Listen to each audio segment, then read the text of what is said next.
I've spoken about Dad a lot, but today this is the hardest message I'll have to give about my dad. Because how do you give a tribute to the most important person to you in 2 minutes? How do you summarize such a great man in a short span of time? How do you convey such great love to people without breaking down? How do you convey all his teachings in my life in a few minutes? I pray God gives me the grace to be able to do it. I'd like to thank everyone for being here. Auntie Mom, thank you for putting this together for Dad. He's smiling and crying simultaneously. Dad was very big on emotions. It is such an honor. To the first and second lady who've been here for us, thank you so much for honoring Dad as Bishop Allan Kiuna, as a person and not as a figure. We appreciate that as a family. For the message we got, Bishop, thank you for making us laugh, because laughter is so important in times of pain. I won't be able to make you laugh, I don't think. I don't have the strength to. But I pray for my mother more than anyone at this moment. We're hurting as his kids, but we grew up seeing the love. You saw it later. That's all we've ever seen. The love they have had for each other is not for show, it's not for you, it's for them. And to lose a love so big, I can't comprehend. But we're here, Mom, and we will carry on loving you as fiercely as he did in our capacity as your children.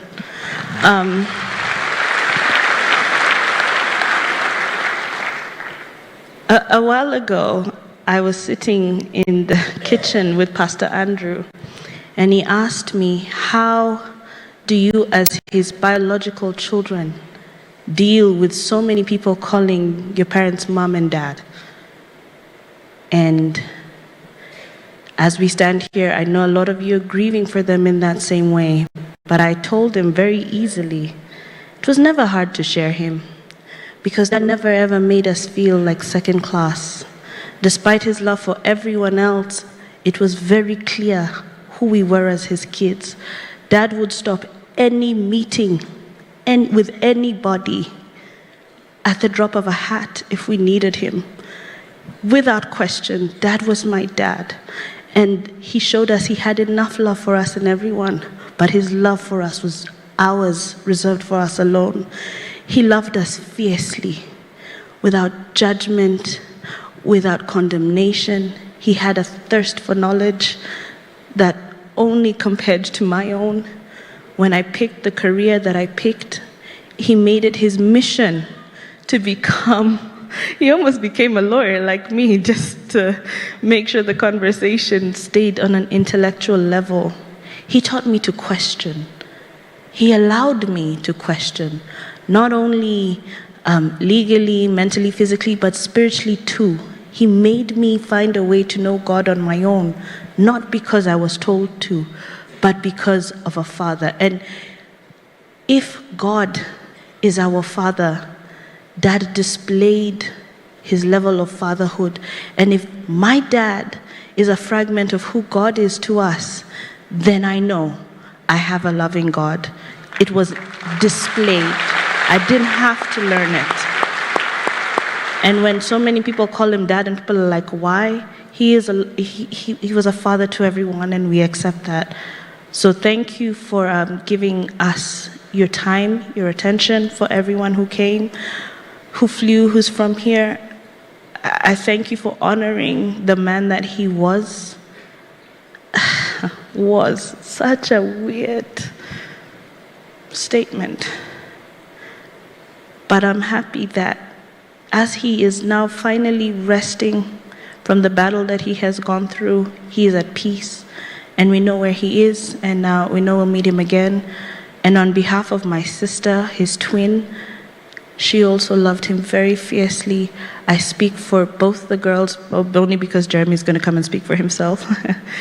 I speak for both the girls, and I know she would have said he was a fantastic dad, a fantastic father-in-law, an even better grandfather, which is so hard because you're such a great dad. We didn't think it was possible for him to get better until he got his grandkids, and just watching them engage with him was such an honor. I'm so blessed that he got to meet the kids and be part of their lives.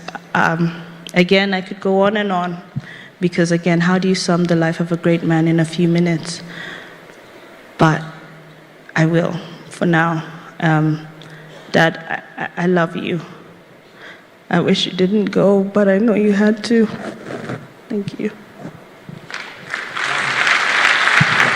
Thank you. Let's appreciate Robert and Vanesa Kovac.